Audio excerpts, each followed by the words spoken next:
Menerapkan metode perakitan barang atau jasa. Jadi, kali ini kita akan membahas mengenai perakitan. Apa sih perakitan itu? Perakitan adalah suatu proses penyusunan dan penyatuan beberapa bagian komponen menjadi suatu alat atau mesin yang mempunyai fungsi tertentu. Perakitan juga dapat diartikan penggabungan antara bagian yang satu terhadap bagian yang lain atau pasangannya.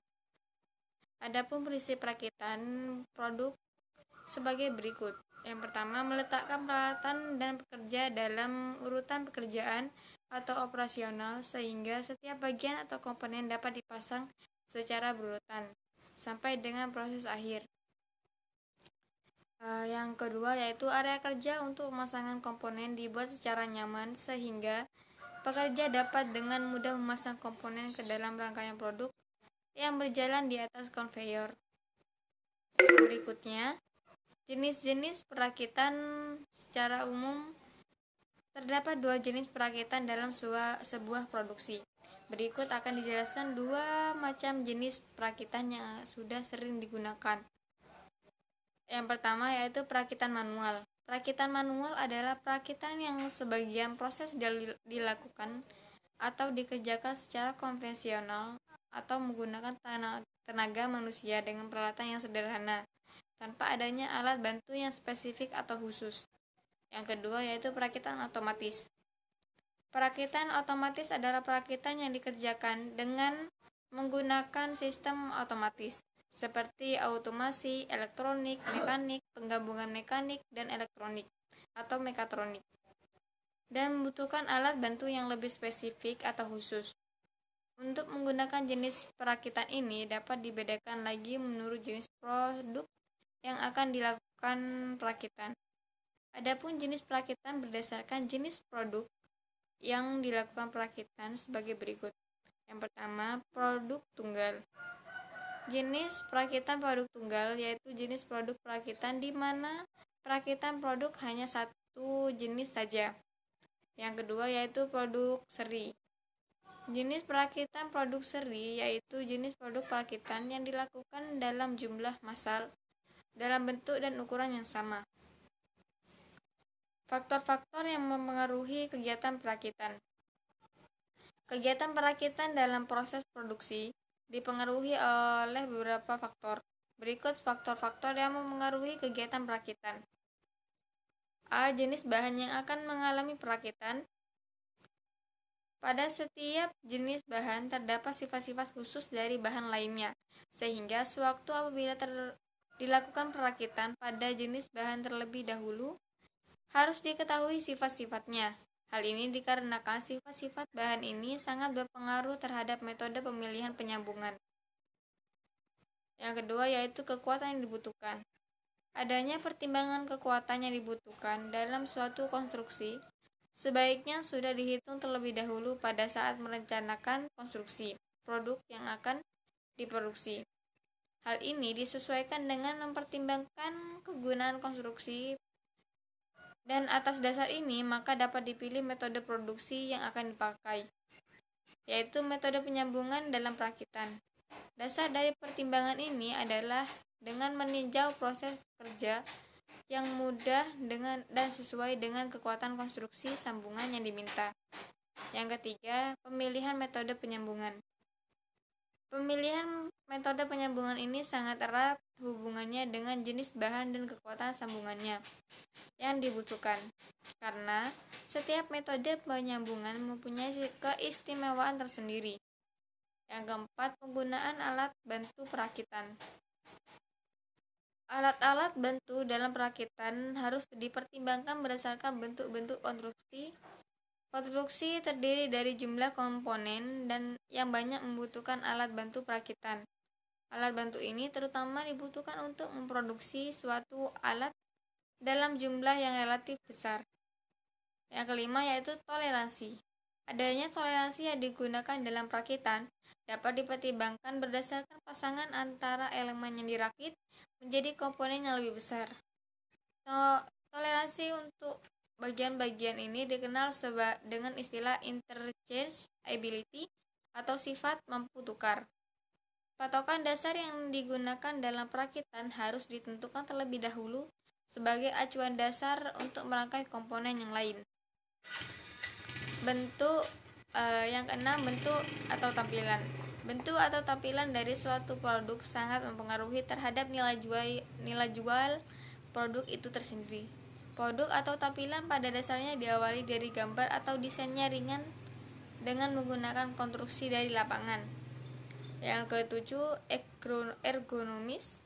Ergonomis dalam perakitan adalah kesesuaian antara produk dengan kenyamanan pemakai atau end user. Artinya, apabila produk ini digunakan tidak menimbulkan cepat letih, membahayakan, membosankan, dan sebagainya. Yang kedelapan yaitu finishing. Finishing atau pekerjaan akhir merupakan bagian yang sangat penting dalam proses perakitan. Finishing ini juga akan memberikan tampilan terhadap nilai jual produk. Metode-metode yang digunakan dalam perakitan. Metode perakitan yang dapat ditukar-tukar. Dalam metode ini, bagian-bagian yang akan dirakit dapat ditukarkan antara satu sama lain atau interchangeable. Karena bagian tersebut dibuat oleh suatu pabrik secara massal dan terstandarisasi, baik menurut ISO, DIN, JIS, dan sebagainya. Keuntungan yang diperoleh bila menggunakan bagian atau komponen yang telah distandarisasi adalah waktu untuk perakitan komponen lebih cepat, dan dalam pergantian komponen yang rusak dapat diganti dengan komponen yang sejenis yang ada di pasaran. Meskipun memiliki kelebihan, tetap saja terdapat kekurangan pada komponen yang telah distandarisasi, yaitu harga komponen tersebut yang relatif mahal. Yang kedua yaitu metode perakitan dengan pemilihan. Pada metode perakitan dengan menggunakan metode pemilihan, komponen-komponennya juga dihasilkan dengan produksi massal, serta pengukurannya diukur menurut batasan-batasan ukuran. Metode perakitan secara individual. Perakitan ini dalam pengerjaannya tidak dapat dipisahkan antara bagian satu dengan bagian yang lain, atau pasangan satu dengan pasangan yang lainnya. Hal ini dikarenakan dalam pengerjaannya harus berurutan tergantung pada bagian sebelumnya. Salah satu komponen pada bagian tersebut diselesaikan terlebih dahulu. Kemudian bagian yang menjadi pasangannya menyusul dengan ukuran patokan yang diambil dari komponen yang pertama. Yang kelima yaitu keseimbangan lini atau lini balancing. Keseimbangan lini atau lini balancing merupakan penugasan sejumlah pekerjaan ke dalam stasiun-stasiun kerja yang saling berkaitan dalam satu lintasan atau lini produksi. Stasiun kerja tersebut tidak memiliki waktu yang tidak melebihi waktu siklus dan stasiun kerja. Fungsi dari line balancing ini adalah membuat suatu lintasan yang seimbang. Sedangkan tujuan pokok dari penyeimbangan lintasan adalah meminimalkan waktu menganggur pada lintasan yang ditentukan oleh operasi yang paling lambat. Keseimbangan lini adalah suatu usaha untuk mengadakan keseimbangan kapasitas antara satu bagian dengan bagian lainnya di dalam proses produksi. Hal ini perlu juga adanya pertimbangan dalam penentuan pembagian pekerjaan ke dalam masing-masing stasiun kerja. Adapun tujuan utama dalam penyusunan line balancing adalah untuk membentuk dan menyeimbangkan bahan kerja yang dialokasikan pada tiap-tiap bagian kerja. Apabila tidak dilakukan keseimbangan seperti ini, maka akan mengakibatkan ketidakefisienan kerja di beberapa unit kerja, di mana unit kerja yang satu dengan unit kerja yang lain memiliki beban kerja yang tidak seimbang. Dalam keseimbangan lini terdapat prinsip dasar yang harus diperhatikan. Selain itu, terdapat juga prosedur dan langkah pemecahan yang harus dipahami. Berikut penjelasan mengenai prinsip dasar keseimbangan lini, proses keseimbangan lini, dan hal-hal yang berkaitan dengan keseimbangan lini. Yang pertama yaitu prinsip dasar keseimbangan lini. Perencanaan produksi memegang peranan yang penting dalam perusahaan yang mempunyai tipe produksi massal. terutama dalam pengaturan dan perencanaan operasi-operasi atau penugasan kerja yang harus dilakukan. Pengaturan dan perencanaan yang tidak tepat akan mengakibatkan stasiun kerja di lintasan perakitan tersebut mempunyai kecepatan produksi yang berbeda-beda. Hal ini akan berakibat pada lintasan perakitan yang tidak efisien. Terjadinya penumpukan material atau produk setengah jadi antara stasiun kerja yang tidak berimbang kecepatan produksinya. Perencanaan suatu keseimbangan dalam suatu lintasan perakitan yaitu suatu usaha yang bertujuan untuk mencapai kapasitas yang optimal di mana tidak terjadi penghamburan fasilitas. Agar dapat tercapai lintasan perakitan yang seimbang, masing-masing stasiun kerja mendapatkan tugas yang sama nilai ukurannya dengan waktu. Dengan demikian, masalah keseimbangan lintasan perakitan yang sebenarnya adalah bagaimana agar suatu pekerjaan dapat diselesaikan dengan beban kerja yang sama pada setiap stasiun kerja, sehingga akan menghasilkan keluaran produk yang sama pada persatuan waktu. Yang kedua yaitu prosedur keseimbangan lini. Prosedur line balancing bertujuan untuk meminimalkan harga balance dari lintasan untuk nilai waktu siklus yang telah ditetapkan.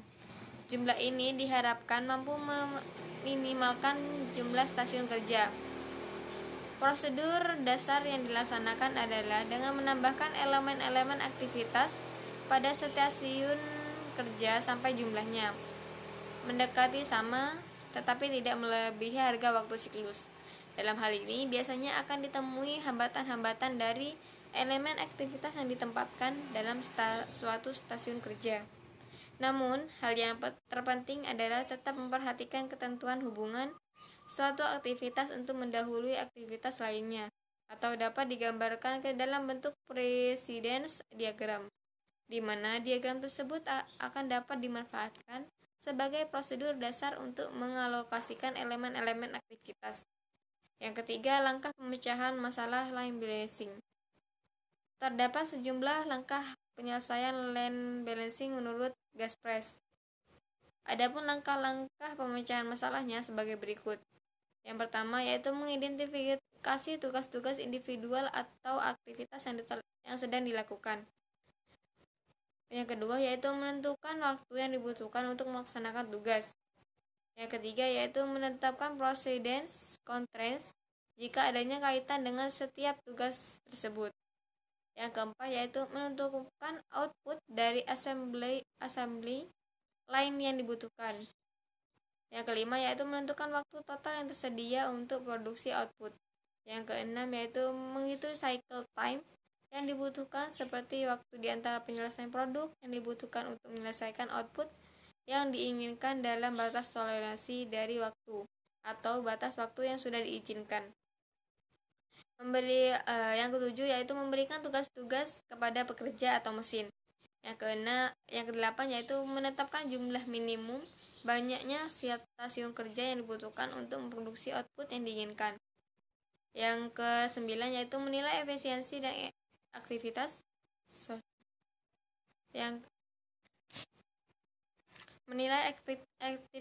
dan efisiensi dari solusi.